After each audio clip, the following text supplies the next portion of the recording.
Assalamualaikum warahmatullahi wabarakatuh. Salam sejahtera untuk kita semua. Pada video ini kami akan mempresentasikan hasil tugas kami. Tugas ini merupakan tugas mata kuliah Computer Vision dengan dosen pengampu Bapak Dr. Eng Mansur As, Eskom MT. Adapun anggota dari kelompok ini adalah Meilami Malau, Muhammad Ferdian Hidayat, Farhan Daulay, Siti Wulandari, dan Steviana Viviola Wicesti Nasution. Sebelumnya kami dari kelompok 4 dengan judul mengolah data, ekstraksi fitur RGB dan GLCM, uang palsu dan uang asli. Adapun latar belakang kami memilih penelitian ini adalah dikarenakan peredaran uang palsu merupakan masalah serius uh, yang terus meningkat seiring perkembangan teknologi percetakan dan kemudahan akses informasi. Kondisi ini tidak hanya merugikan masyarakat, tetapi juga menurunkan kepercayaan publik terhadap rupiah serta mengancam stabilitas sistem moneter. Bagi pelaku usaha mikro, kecil dan menengah atau UMKM, keberadaan uang palsu berdampak langsung pada kerugian finansial dan keamanan transaksi sehari-hari. Alasan kami memilih objek uang asli dan uang palsu adalah pemilihan sampel berupa kedua uang ini karena memiliki kemiripan yang sangat tinggi dalam aspek warna, pola, ukuran, dan tekstur. Hal ini menjadikan uang sebagai objek penelitian yang relevan dan menantang, sekaligus memungkinkan penggalian fitur-fitur khusus seperti watermark, benang pengaman, nomor seri, dan pola warna unik yang menjadi indikator keaslian. Dampak dari penelitian ini sangat luas. Bagi masyarakat, teknologi deteksi uang palsu dapat memberikan rasa aman dalam bertransaksi. Bagi UMKM, sistem ini membantu meminimalkan risiko kerugian. Sementara itu, bagi lembaga keuangan dan pemerintah, teknologi ini mendukung stabilitas ekonomi dengan mengurangi beban verifikasi manual yang cenderung lambat dan rawan kesalahan. Potensi kedepannya dari penelitian ini adalah penerapan computer vision dalam mendeteksi uang asli dan uang palsu sangat menjanjikan. Dengan memanfaatkan metode image processing dan machine learning, komputer dapat dilatih untuk mengenali pola, tekstur, serta visual yang sulit ditangkap oleh mata manusia. Teknologi ini dapat diintegrasikan ke dalam perangkat sederhana seperti aplikasi mobile, mesin ATM, atau mesin kasir, sehingga masyarakat luas dapat mengakses sistem deteksi dengan mudah. Lebih jauh lagi, pengembangan sistem ini berpotensi mendukung digitalisasi ekonomi dan memperkuat ekosistem keuangan yang lebih transparan, aman, dan efisien. Baik, untuk selanjutnya kita masuk kepada pengkodingan. Di sini kami pertama-tama mengimport library terlebih dahulu. Nah, adapun yang diimpor itu ya import OS, import CV2, import NumPy ASNP, lalu ada import Pandas ASNP, ASPD, import matplotlib.pyplot ASPLT, import Seaborn as SNS. Nah, setelah kami mengimport library, di sini kami memasukkan data dari Google Drive, yaitu data berupa uang asli 50.000 dan data uang palsu 50.000. Nah, bisa dilihat.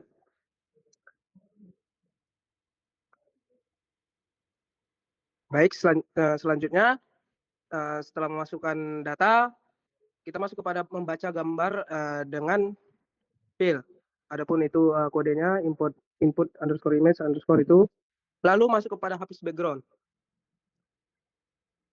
Nah, setelah menghapus background, kita simpan sebagai PNG agar transparansi terjaga. Nah, ini hasilnya.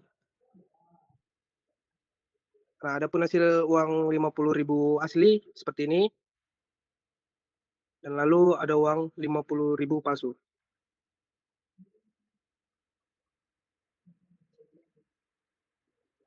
Baik, selanjutnya akan dilanjutkan oleh teman saya mengenai ekstraksi RGB.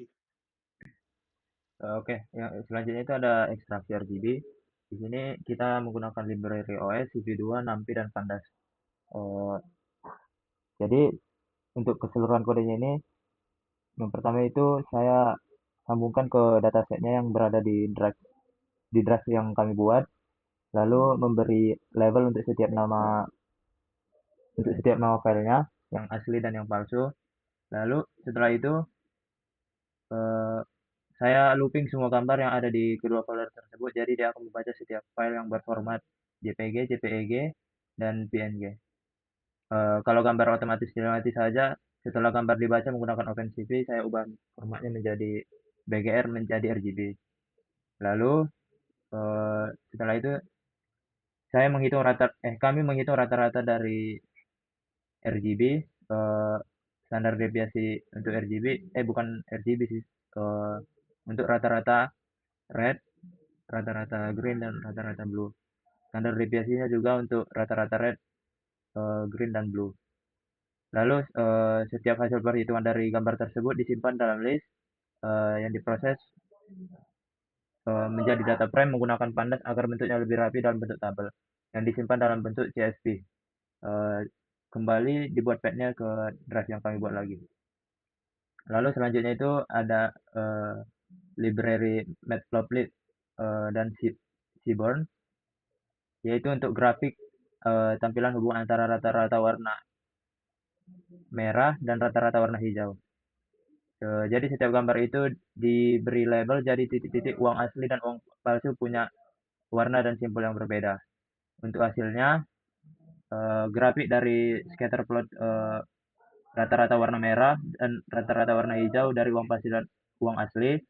Grafiknya kita lihat titik-titik untuk uang asli dan uang palsu itu membentuk dua kelompok yang terpisah. Uang asli memiliki nilai min merah dan nilai min hijau yang lebih tinggi, sedangkan uang palsu lebih rendah. Dan untuk grafik box plotnya, grafiknya kelihatan bahwa uang asli punya nilai warna merah yang lebih tinggi dan konsisten. Terlihat dari box yang berada di kisaran 23 dan 23 sampai 25, sedangkan uang palsu itu berada di kisaran 19 sampai 21. Selanjutnya itu grafik visualisasi 3D. Di sini titik hijau mewakili uang asli dan warna merah itu uang palsu. Kedua kelompok titik itu berada di area yang berbeda. Uang asli cenderung punya nilai RGB yang lebih tinggi, sedangkan uang palsu lebih rendah. Artinya kalau dilihat dari kombinasi ketiga warna ini, uang asli punya intensitas warna yang lebih kuat dan seimbang, sedangkan uang palsu lebih redup dan warnanya tidak secerah uang asli. Selanjutnya, eh, visualisasi dalam bentuk diagram batang. Dari grafik terlihat bahwa untuk ketiga komponen RGB, uang asli punya nilai rata-rata yang lebih tinggi. Jadi, artinya secara umum uang asli warnanya lebih cerah dan intens, sedangkan uang palsu lebih redup dan kusam. Grafik ini menegaskan bahwa perbedaan warna dasar pada ketiga RGB ini bisa jadi indikator kuat untuk membedakan uang asli dan uang palsu. Selanjutnya akan dibacakan oleh teman saya. Selanjutnya pada ekstraksi fitur GLCN. Yang pertama pada Ibert Library, di sini kita memanggil beberapa pustaka penting seperti CV2 untuk membaca gambar, NumPy dan Pandas untuk mengolah data, Matplotlib dan Chevron untuk menampilkan grafik, lalu untuk Grecometrics dan Greycrops dari Schematch yang digunakan untuk menghitung fitur tekstur GLCN. Kita juga menggunakan standar scalar dan PCA dari Screen untuk tahap normalisasi dan visualisasi data. Selanjutnya pada bagian part dataset, kita menentukan lokasi folder dataset yang berisi dua kategori gambar, yaitu asli 50 dan palsu 50. Kemudian ada fungsi ekstraksi fitur GLCM. Di sini gambar dikonversi menjadi grayscale, lalu dihitung nilai-nilai matriks GLCM dari beberapa arah dan jarak. Dari matriks tersebut kita ambil 6 fitur ekstraksi fitur utama, yaitu kontras, disability, homogeneity, energi, polarization, dan ASM yang menggambarkan pola tekstur pada uang. Setelah itu, di bagian ekstraksi dataset, program akan membaca seluruh gambar dalam kedua folder tadi, kemudian menghitung fitur GLCM untuk masing-masing gambar, lalu menyimpan hasilnya ke dalam list data beserta label kategorinya.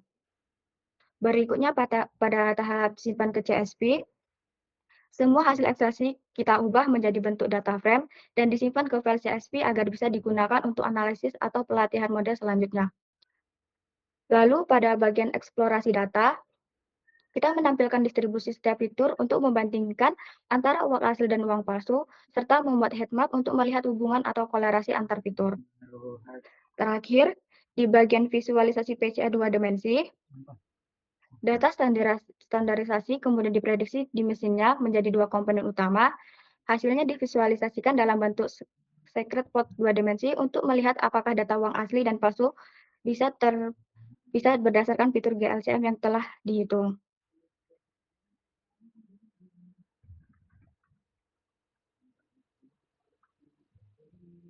Berikut hasilnya.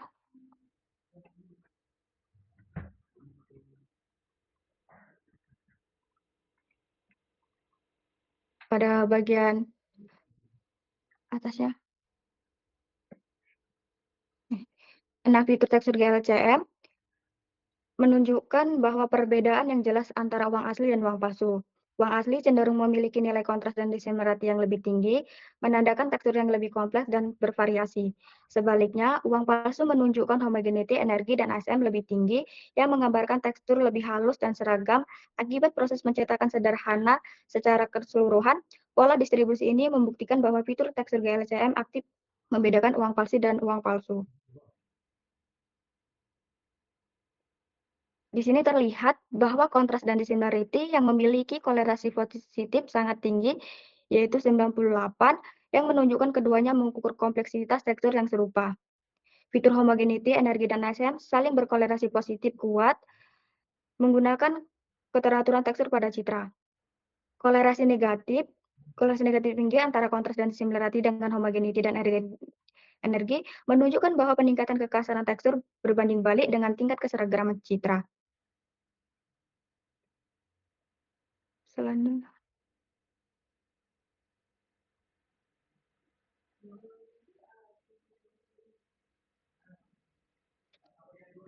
Pada grafik terlihat bahwa titik berwarna merah yang memiliki uang asli dan titik berwarna biru yang mewakili uang palsu membentuk dua kelompok yang relatif terpisah.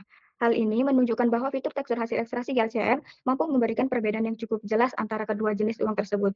Meskipun terdapat berupa data yang berdekatan antara kelas, pola distribusi ini memperlihatkan bahwa karakteristik tekstur dari uang asli dan uang palsu memiliki kecenderungan yang berbeda, sehingga dapat dimanfaatkan sebagai dasar kuat dalam proses klasifikasi menggunakan metode pembelajaran mesin atau CNN.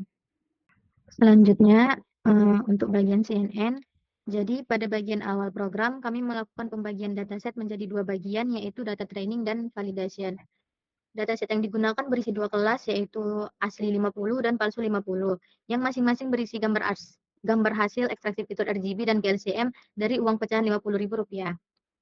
Nah, yang pertama kami menentukan path asal dataset yang sudah di tahap pre-processing, kemudian membuat direktori baru untuk menyimpan hasil split. Struktur foldernya disesuaikan dengan standar input CNN, sehingga terdapat 4 folder utama, yaitu tren asli 50, tren palsu 50, fal asli 50, dan fal palsu 50. Selanjutnya kami menggunakan rasio pembagian 80/20, di mana 80% data digunakan untuk training dan 20% sisanya untuk validation. Proses pembagian dilakukan secara acak menggunakan fungsi random shuffle agar data yang masuk ke model lebih bervariasi dan tidak bias terhadap urutan file. Nah, setelah pembagian file digambar, disalin ke masing-masing folder menggunakan shuttle copy. Bagian terakhir dari kode ini, kami menampilkan jumlah file yang berhasil disalin untuk setiap kelas, baik pada folder training maupun validation. Nah, setelah dataset dibagi, ini dulu. Setelah menjalankan kodenya, di sini terlihat bahwa dataset berhasil dibagi menjadi dua bagian utama, yaitu training dan validation. Nah, di sini terlihat untuk masing-masing kelas, aslinya tadi 50 dan palsu 50, jadi terdapat 40 gambar di data training dan 10 gambar di data validation. Nah, selanjutnya, setelah dataset dibagi, tahap berikutnya kami membangun dan melatih model CNN. Pertama, kami mengimpor beberapa library, lalu kami menggunakan modul image data generator untuk melakukan data augmentation sekaligus membaca data gambar dari folder. Ukuran gambar kami diubah menjadi 128 dikali 128 pixel dan batch size yang digunakan sebanyak 16 gambar iterasi. Nah, proses data augmentation dilakukan agar model dapat belajar dari variasi gambar yang lebih beragam. Untuk data validasi, kami hanya melakukan rescaling supaya nilainya berada di rentang 0,1. Selanjutnya, kami membuat generator untuk data training dan validation. Karena kasus ini hanya memiliki dua kelas, yaitu asli 50 dan palsu 50, maka kelas mode yang digunakan adalah binary. Kemudian kami membangun arsitektur CNN menggunakan model sekuensial. Model ini terdiri dari beberapa lapisan, yaitu Con2D pertama dengan 32 filter, kernel 3x3, dan aktivasi relu untuk mendeteksi fitur dasar seperti tepi atau tekstur.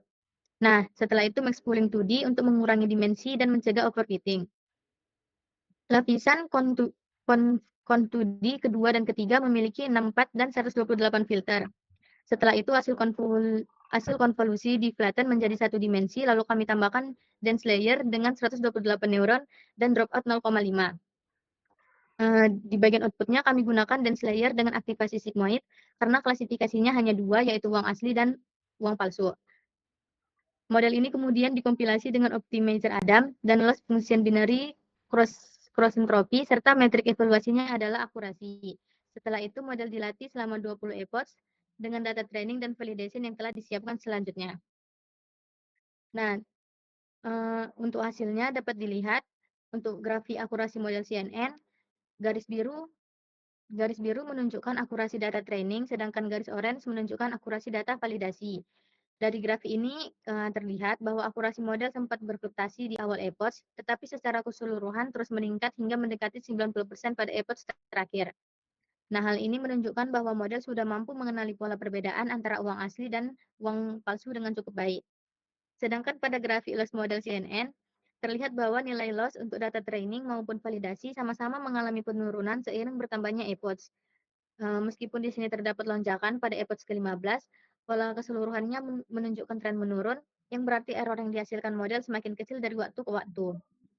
Nah, kombinasi antara peningkatan akurasi dan penurunan loss ini menunjukkan bahwa model CNN yang digunakan berhasil mempelajari fitur penting dari gambar uang asli dan uang palsu dengan baik. Selanjutnya saya kembalikan kepada teman saya.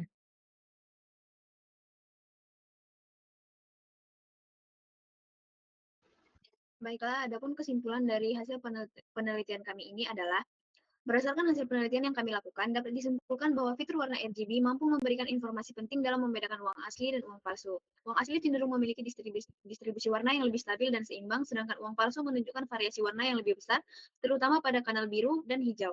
Visualisasi scatter plot 2 dimensi maupun 3 dimensi memperlihatkan adanya perbedaan distribusi yang cukup jelas antara uang asli dan palsu, meskipun masih terdapat area tumpang tindih antar kelas. Perbandingan nilai rata-rata RGB juga menunjukkan bahwa uang asli memiliki intensitas warna yang lebih tinggi dan cerah dibandingkan uang palsu, yang umumnya tampak lebih kusam akibat perbedaan bahan dan teknik pencetakan.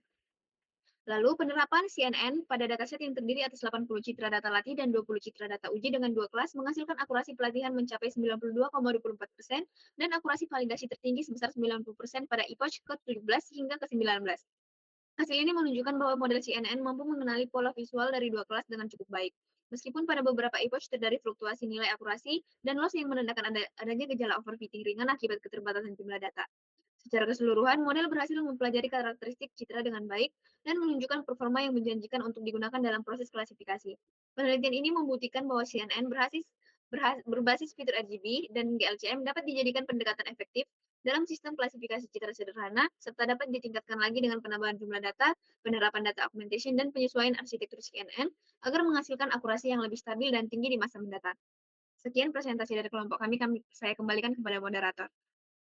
Baiklah, sekian hasil dan pembahasan dari tugas kami. Semoga bermanfaat bagi kita semua. Bila ada kesalahan kami mohon maaf. Terima kasih.